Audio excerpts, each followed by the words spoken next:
Welcome back to another episode of Akau TV here this morning, joined by Crown Princess, a mare that's racing very consistently, who takes place at the races on Saturday there at Ellerslie.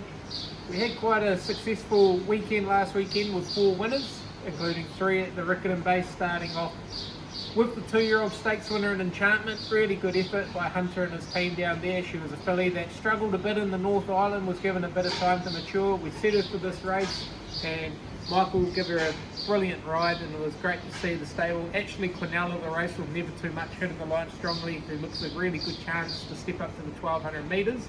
But good black type for Enchantment, and you'll never be able to take that off her CV. And then Insatiable, another really good ride by Joe Doyle. He gets on with the horse really well. He's not the easiest to deal with.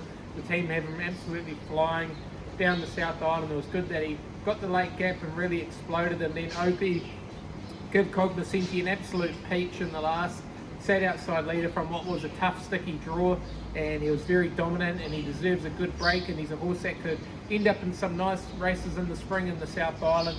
And then at Otaki, it was a great effort by Avantagia to win her second race. That's 2 wins there from 5 starts, so she's putting together a really handy record. She raced very consistently and honest through the spring, and she's got 2 good performances in the late summer and early autumn, which is very pleasing. So really looking forward to where we get to with her, and we're looking at heading towards the Cambridge Breeders' Stakes to give her an opportunity at black type level. It's not going to be easy, but she certainly deserves her opportunity. And looking forward to this weekend's runners. We have runners at both Te Rapa, Wanganui and Ellerslie, all weather dependent. We've had a lot of rain hit the Waikato and the Auckland region this week, so we'll do our best to get through where we think each horse will run, but really looking forward to what could be a really good weekend for the team. We'll do our best to try and work out where each horse will run, but likely we'll start off in race 3 at Te Rapa on Friday with a filly called Timeless Beauty.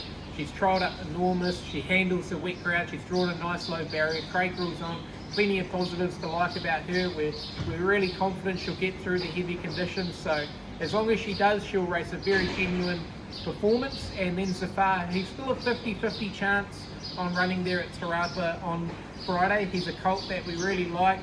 He trialled up nicely on good ground at Avondale, so as I said, he's just 50-50. He's got a sticky barrier, but he does have the services of Opie Boston, which does help. And then we move to race number 4, Sibling Rivalry, a filly that'll handle the track. Woodamoo Pin jumps back on, he gets on with her really well. She does find herself in a very winnable race.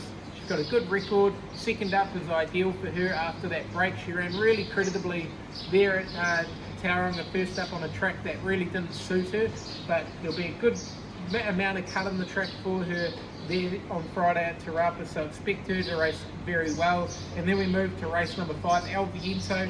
Handled the heavy ground there at New Plymouth in his last win. He's had a trial to keep him up to the mark. Craig rules on, 1400 metres, is going to be a bit short of his best, so expect to see him hitting the line strongly, but it's a really nice race to kick him off in. We move to our first northern meeting there on Saturday at Wanganui. We start off in race number 2 with a filly called Sheeming's Business. We have a lot of time for her. She does handle the soft conditions. Whether she handles the heavy bracket, we're really unknown. But she's drawn a nice barrier. She's got the services of Hayley Hassman, who rides her in majority of her track work, so she knows it really well, which is a very positive sign. But as I said, track conditions is a big question mark. But she looks as though she can handle them. And then we move to race 6, Legally Blinding.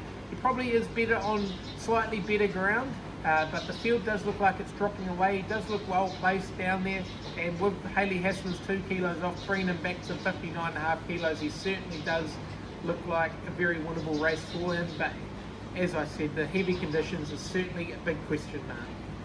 Then we move up to the north, the top of the North Island, at Ellerslie, where we have a nice team of runners trying to find some good ground. And we start off in race 1 with 2 runners. Altari continues to race consistently since he's reached that middle distance, and we expect to see much the same again from him. Michael McNabb takes the ride. He's ridden a stakes winner for the team, so he's riding in really good form. We love having him aboard our horses, so expect another genuine, honest effort from him.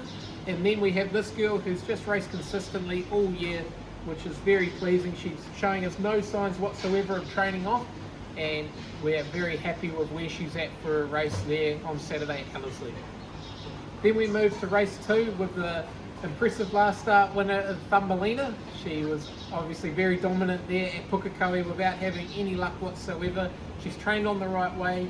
Ellerslie should suit her. She's trialled well there in the past, and she's drawn an ideal barrier, so she should get a soft run in transit. She does need to take that step up, but we do think she's certainly good enough, and she should be able to go to far better places in this race on Saturday. Then we move on to race 3, Out of the Blue. Trialled enormous there at Ellerslie 10 days ago. We couldn't have been happier with him, and he's progressed the right way since then.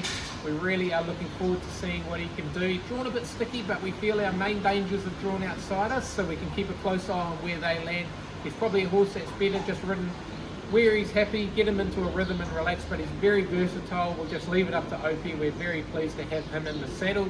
And then we move to race 4, where we have 4 really strong contenders that we do think are very quality. It's very hard to split all of them. If anything, Celestial Wonder and Pokaru Gold, they're really going to thrive off the benefit of the run. They're both just fresh up. They had a long time off the scene, so expect to see them running and winning further down the track, but it is a nice race just to kick them off in. And then we have Charm Rose. Arguably was very tough at Pukekohe last time out.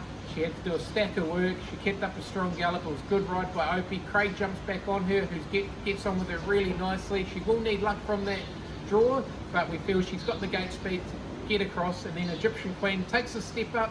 Obviously this is a very hard race, but has the services of Massa, who's riding very well. She's got a good way of going about her, this filly. She can let herself down from time to time in the barriers, but we do expect to see her be a top 5 contender. And then we move to race number 6 there at Ellerslie on Saturday. We have 2 in the championship stakes at Group 3 level. Starting off with Fortune Cookie. Was really dominant there last time out at Pukekohe. It could have gone horribly wrong there for a few strides, but Grillsy got himself out of trouble, and she was powerful over the mile. She does need to relax over the 2100, but she's shown us signs of track work at home that she'll have no concerns. And a bit of sting out of the Ellerslie track there on Saturday is certainly going to be beneficial to her, and she suits herself. Just unfortunately had a bit of a virus, which means she missed out on a good opportunity at Trentham for some more black type, but she's gone the right way since getting over that. She's drawn a barrier where we can just ride her where she lands, get her into a rhythm. Massa was at Tiara to ride her last Friday, and he was very impressed with her work, so she's certainly right up to this in what is a very even field. And then we move to the Manco Easter. Top shelf George certainly doesn't help us one bit. She had to do a stack of work there on slot day to get across and lead. We'll just have to ride her where she lands. She was a bit tardy out of the barriers at Ellerslie last time. We can't afford to be slow, or else we're going to get far too far off them. But she's in good order. Her work's been really good.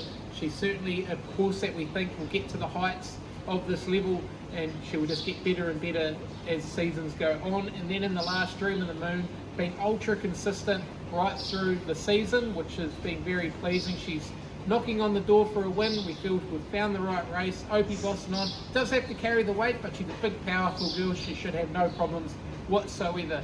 So that completes our runners for the weekend. If I was looking to go for a best bet, it would be certainly a bit of value. I know we do have 4 horses in the race, but Charm Rose would certainly be the one I would be tipping out to everybody.